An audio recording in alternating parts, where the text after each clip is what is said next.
you picture plunging into a shoreline where the water is jet black, the air reeks of diesel, and floating trash replaces rolling waves. This is not a nightmare drawn by an artist. It is the dockside reality of Manila, where families do not live next to the sea. They live inside it. Each slippery plank here is a duel with filth, hunger, and a world that pretends not to see. Yet hidden behind crooked tin roofs and oil-slick water, sparks of wonder still flicker. Children laughing over bottle-cap toys, classrooms made from soda crates, murals sprayed with a stubborn hope. This film drags us into alleys most travelers will never tread. It asks a hard question. Do we erase places like this just to keep the sunny postcard of paradise alive? Let the story begin, not to entertain, but to shake us awake. 1. How this floating city was born. From a bird's-eye view, Manila's North Harbor looks like a dropped puzzle. Towering cranes swing above neat containers. Then suddenly a sprawl of ragged rooftops bursts across the bay. Closer in, those roofs reveal themselves as patched sheets of iron and plywood, balancing on stilts driven into sludge. Homes stretch over water that looks more soup than sea. Anything that can float, plastic bottles, torn tires, becomes part of the pavement. Barefoot children race over mounds of trash as though sprinting across a playground, then dive into water where nobody can tell salt from sewage. The National Solid Waste Management Commission warns that Metro Manila creates almost 9,700 tons of garbage every single day. Nearly a fifth slips past collection trucks and pours straight into rivers, then out to the bay, turning the port, once a badge of booming trade, into one of Southeast Asia's densest plastic traps. More than 15,000 households are now squeezed along this grim shoreline. Most families wandered here from poorer islands, chasing city jobs that never materialized. Lacking deeds, steady wages, or official help, they nailed together huts from driftwood and rusted sheets, then try to call it home. School feels like a luxury boat that rarely docks. A 2022 UN Habitat check revealed that 7 in 10 children in these coastal quarters never finish primary grades. Often there is no classroom nearby, or no coins for notebooks and uniforms, so learning sinks before it starts. Water, the element that surrounds them, is also the daily threat. 4 out of 10 families have no clean tap.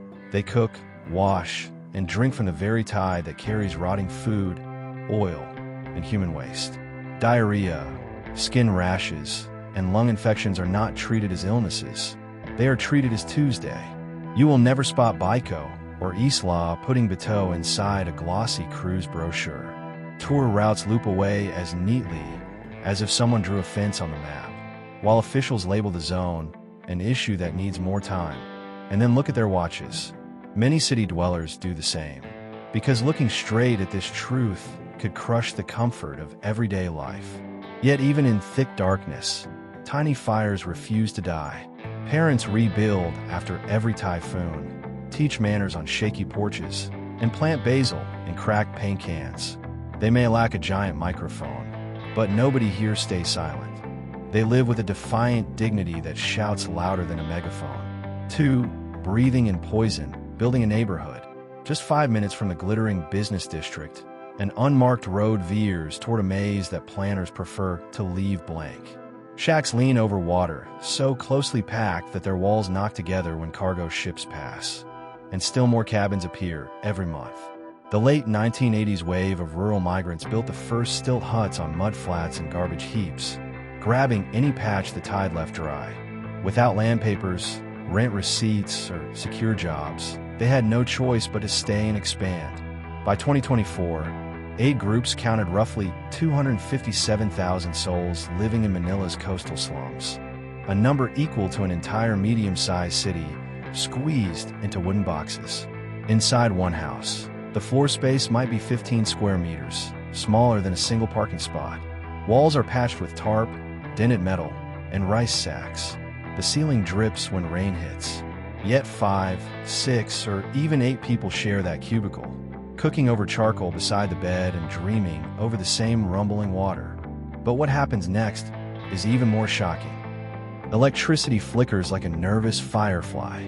Power arrives through tangled cables slung between bamboo poles, stolen from distant lines, and cut off without warning whenever the utility company runs surprise sweeps. When lights vanish, the entire warren plunges into darkness broken only by kerosene lamps that add smoke to the already toxic air. Toilets are shared pits nailed to the edge of walkways, hovering above the tide. One hard rain can sweep the contents back inside the living room. Yet families line up at dawn because it is still safer than venturing into alley corners ruled by gangs. Privacy is a dream. Survival is the only plan. During monsoon months, waves pick up whole porches and float them away like cardboard toys. Children are tied to railings with scraps of cloth so they won't slip into the churning broth while parents work nearby. The moment the storm passes, hammers echo across the inlet as everyone rebuilds. Again, community help fills the holes that official aid ignores. Midwives deliver babies on plywood floors.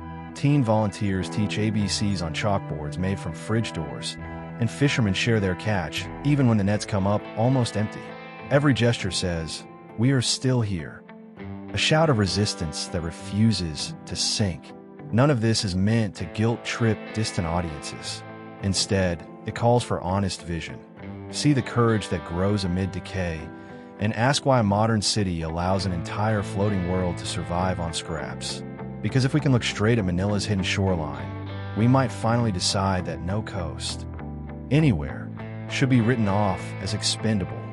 Picture lifting a bucket and realizing the water is the same black tide that swallows the city's trash every single day. No steady lights, no pipes of clean water, no drains to carry waste away. Only a toxic brew where the sea, the sewer, and the sink are one. Tests by watchdogs show E. coli in this bay can be 100 times the safe limit. Yet families still scrub clothes here, rinse plates here, even hunt for supper here. Styrofoam lids become rafts. Garbage bags become treasure chests.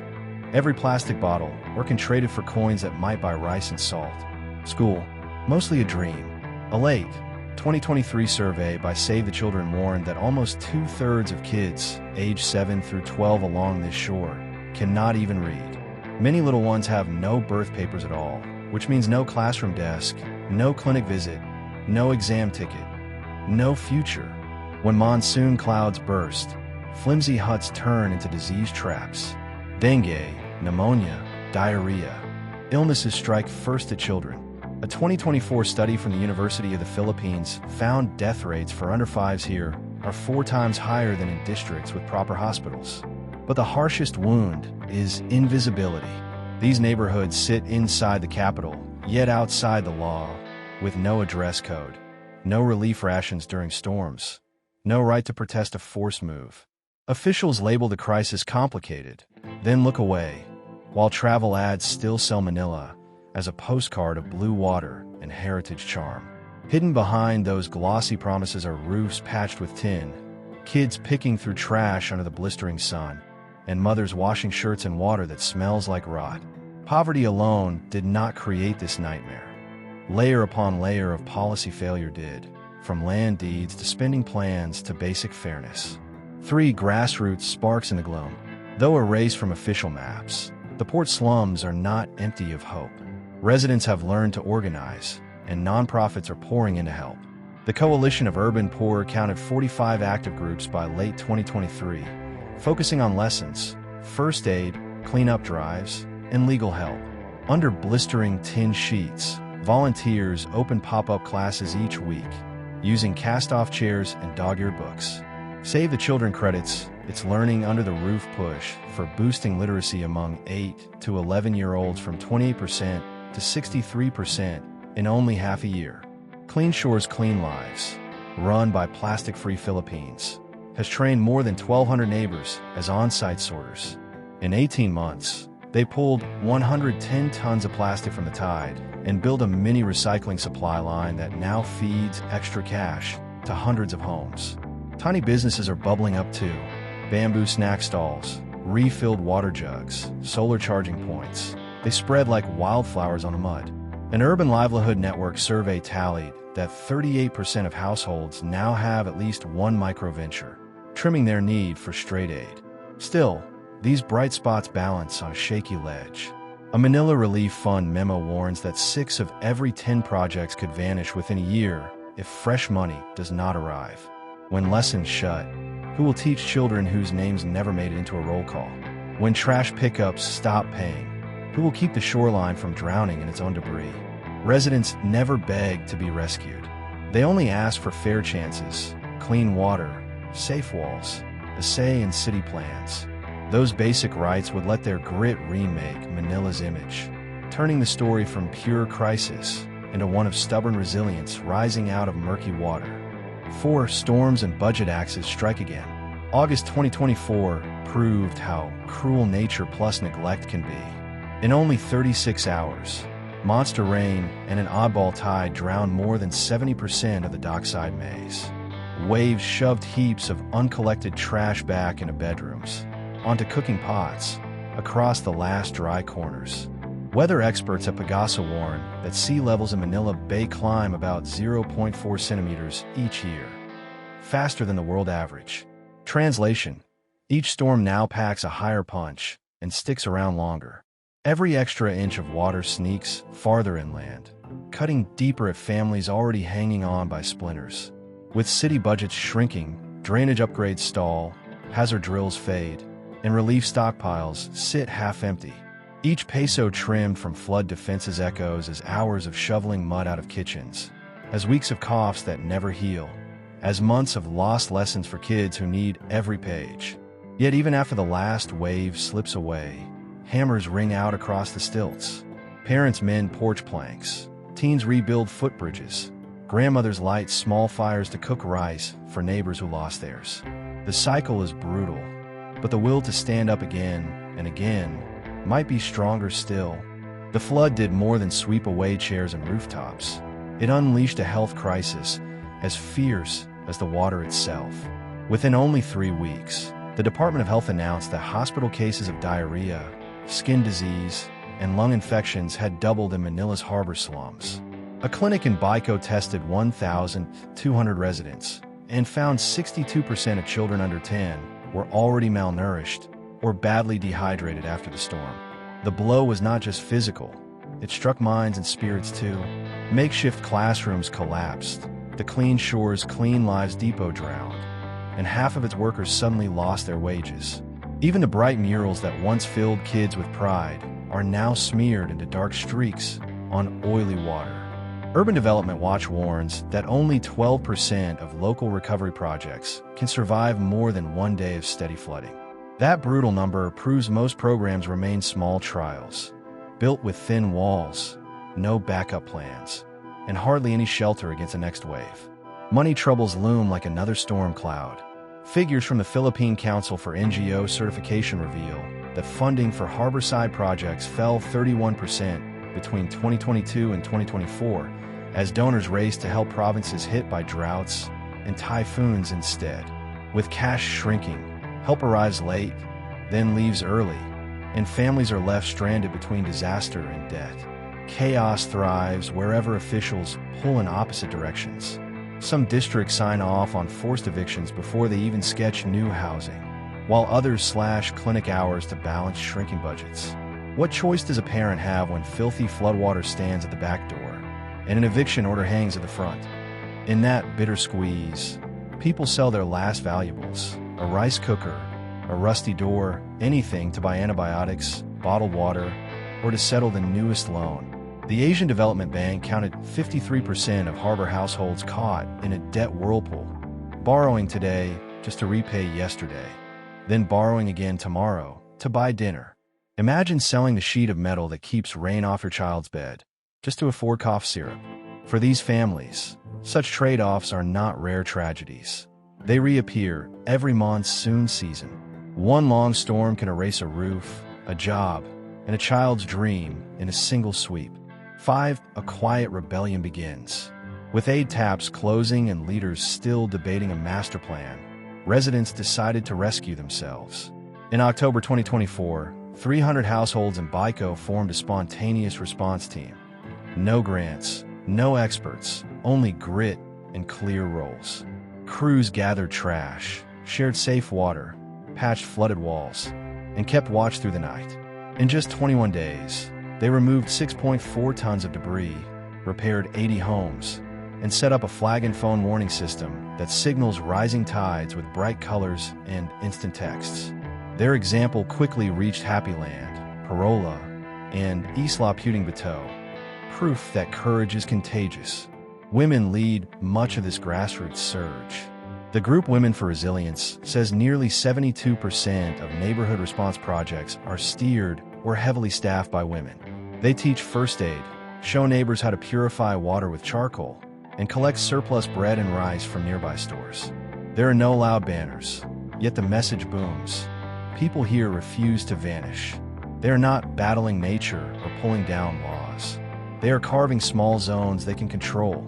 A fixed roof, a filtered jug, a pop-up class. Each step redraws the map of survival. Doesn't that force us to rethink resilience? That it can start with a hand raised, not a budget approved. In a city where welfare stops at the middle class, the harbor slums prove that community spirit, trust, and plain stubbornness can build more than concrete ever will. No, this is not a movie ending with fireworks. It is a low-toned but thunderous declaration. We are still standing, and we are not finished. Even a tiny percentage point gain, a few more safe houses, a few more kids who can read, can crack the old notion that some places are forever lost. 6 voices rise above the dirty tide. Across the Philippines, an estimated 5.7 million people live in shacks beside rivers, bays, or factory canals. Many drink from unsafe taps, hold no legal address, and fight the same battle as Manila's harbor families every single dawn. These districts are not weird exceptions. They are wider mirrors reflecting what happens when booming cities bulldoze past the poorest. Yet Manila's shoreline also proves that abandonment is not the final word. Even while the bay stays polluted, attitudes are changing. Neighbors look at each other with fresh respect and insist on fair treatment. Not pity, but justice backed by real plans. Thank you for traveling with Global Homeless News to a place most guidebooks skip. May these images and voices move you to think about water, about dignity, and about our shared duty to act. If you value this story, please tap like, subscribe, and ring the bell so you never miss our next journey, where every frame uncovers truth and every voice deserves to be heard. See you next time, as we keep mapping stories hidden beyond the tourist trail. Goodbye, and thanks for staying with us.